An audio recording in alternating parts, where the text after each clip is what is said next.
After-school operations, Boys and Girls Club of North Central Florida. Travel, field trip and travel sport procedures. Throughout the field trip planning process, staff should keep in mind the age, ability, and safety of the members. Staff should set expectations and rules based on the age and ability of members. Younger members, sixth grade and under, should never be allowed to leave staff, while some of the older teens may be permitted to participate in smaller groups without a staff member present. Before the field trip, all trips must be approved from the Boys and Girls Club North Central Florida administration before arrangements are made. Use the buddy system. Staff should not sleep, listen to music, play electronics, or read while going to or from the destination. Focus on the members and their safety and health.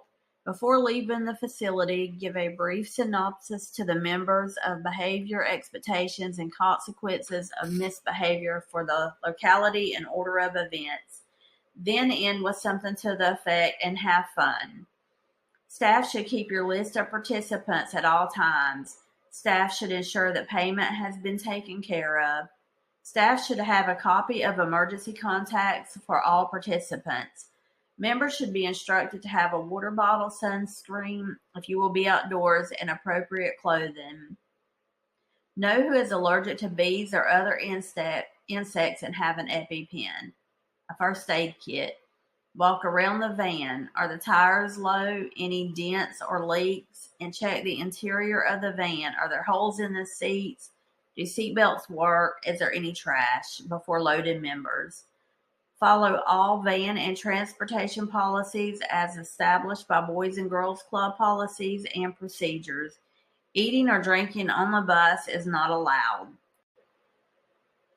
Guidelines for the field trip. Members may use public bathrooms if staff have checked bathrooms beforehand to ensure they are safe as possible and there are not individuals loitering in the area, and they go in pairs. When possible, make a bathroom break at the arrival to avoid having members go off on their own. Remind them that going to the bathroom is a necessity, but the public restroom is not a place to make friends or do anything at all but going to the bathroom.